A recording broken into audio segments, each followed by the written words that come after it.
Hey guys, welcome back. If you're new here, my name is Becca and today I'm going to be talking about the most disappointing books that I read in 2018.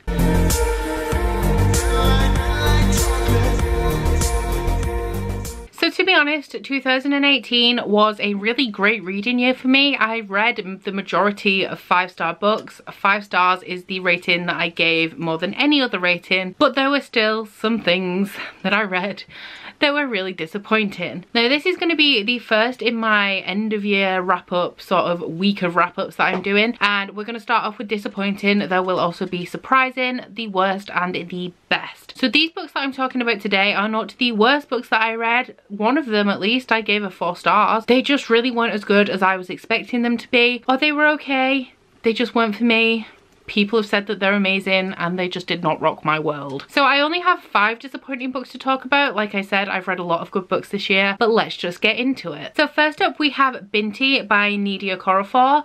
This is a adult science fiction novella about a young girl who's from some sort of futuristic African style tribe on Earth, and she is going to a university in space, even though that's not traditionally what her people do. She's very nervous about this. She doesn't know a lot about the outside world and she gets a lot of stares and a lot of criticism for being different. So there were a few things that I didn't like about this. I did listen to this in audiobook, and what I will say is that I will highly recommend the audiobook. Even though I did not like the contents of it, the audiobook is very, very well done. So if you do want to read this, I would recommend the audiobook format. But this is very, very short. It's somewhere between 60 and 80 pages. It's classed as a novella and it is the first in a series. I'm not sure if there's 3 or 4 parts. I'm still undecided over whether I'm carrying on.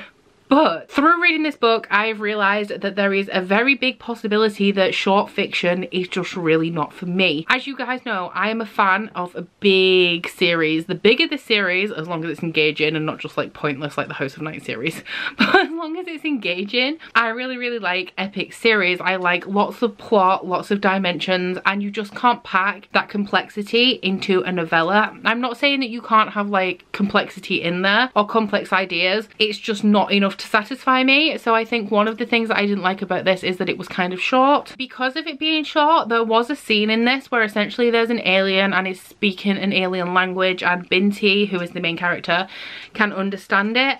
And I kid you not, the alien is stood outside a door saying, "Why can you understand us?" And she's just going, "Go away." The alien asks again, she tells them to go away. The alien asks again, she tells them to go away.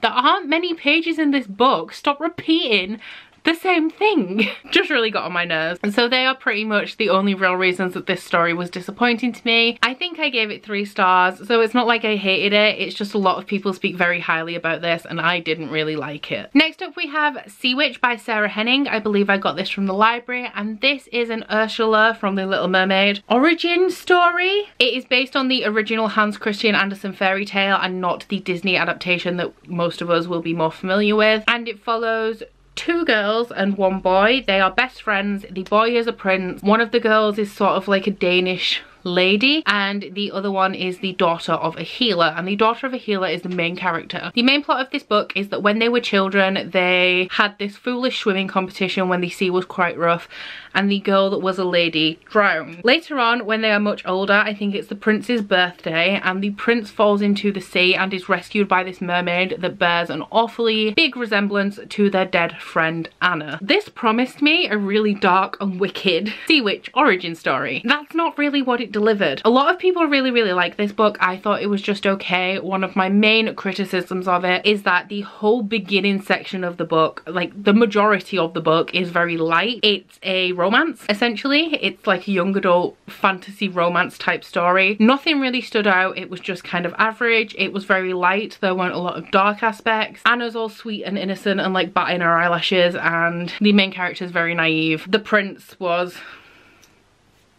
bland, and it didn't really deliver on this dark, twisted premise that I was expecting until you get to the last 30 or 40 pages and it takes this deliciously dark, evil twist and I loved the ending, but the rest of the book did not match up to the darkness of the last like 30 pages or so that were just so twisted and delicious. The writing style as well, didn't really like it, kind of simplistic, nothing really to, it didn't hook me, you know, like it took me weeks to read this book and it's only about 350 pages.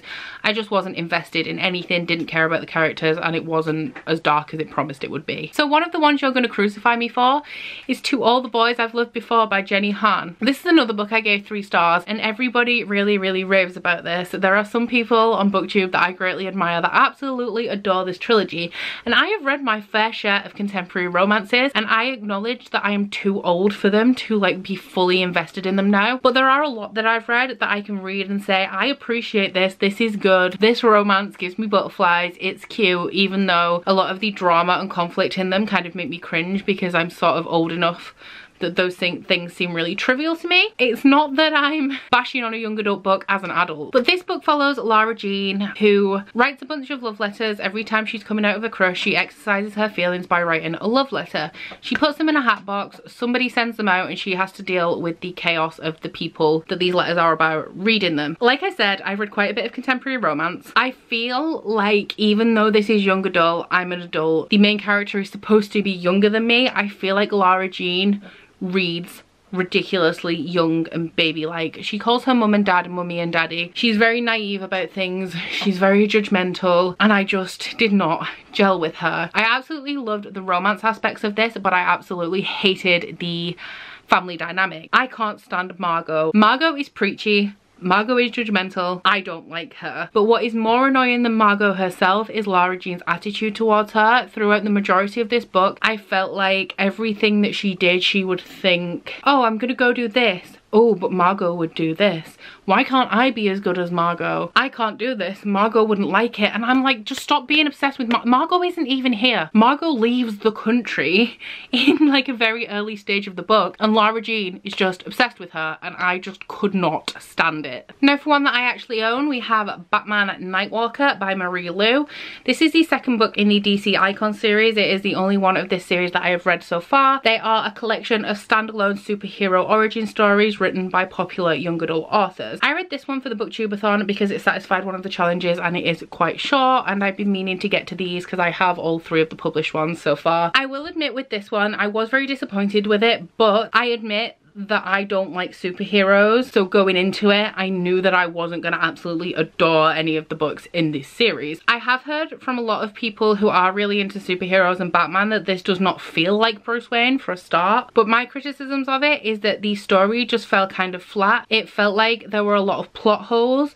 A lot of the things that happened didn't really make sense. For example, the main plot of this book is that Bruce Wayne is a teenager and he already has some rebellious vigilante streaks in him, and he interferes with this police car chase because he thinks that he can catch the criminal. Because of that, he is sentenced to community service at Arkham Asylum.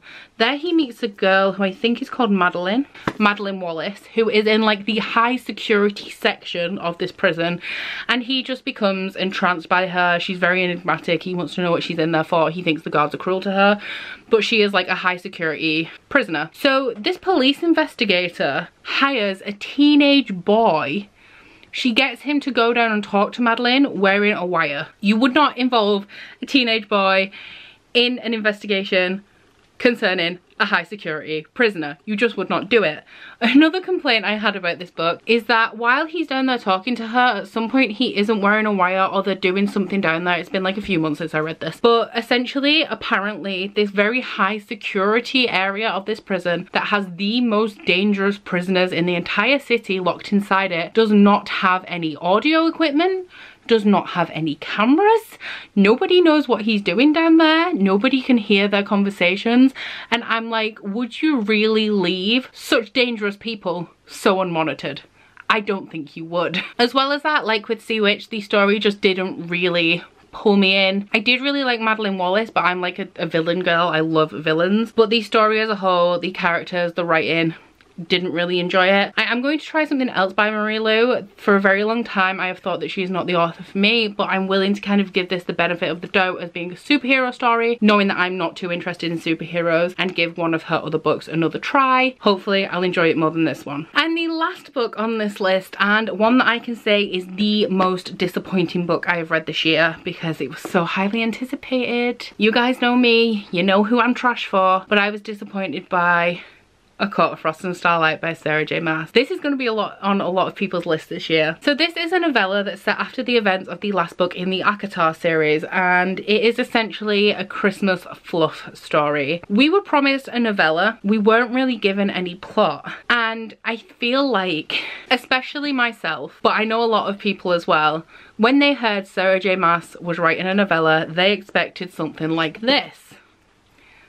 Very good novella collection. Or, you know, they expected something like this, a 600-page novella. What we got was a 200-page Christmas fluff story, and while I admit I gave this 4 stars, but it is the only Sarah J Maas book I have not rated 5 stars. Now, first up, I gave it 4 stars because I am in love with these characters and I am in love with this world. However, I expected a novella more like Assassin's Blade. Assassin's Blade has lots of little tidbits that hint to things that come further on in the Throne of Glass series. Everything is tied together, they're actually valuable to the story. This was a story about the members of the Night Court going Christmas shopping, buying gifts for each other. There's a little bit in this about Feyre's PTSD after the events of the ACOTAR series, which is valid and important to see, but then it's also just filled with sex and shopping and wondering what to buy for people, wondering all the time what Nesta's doing, why is she such a bitch?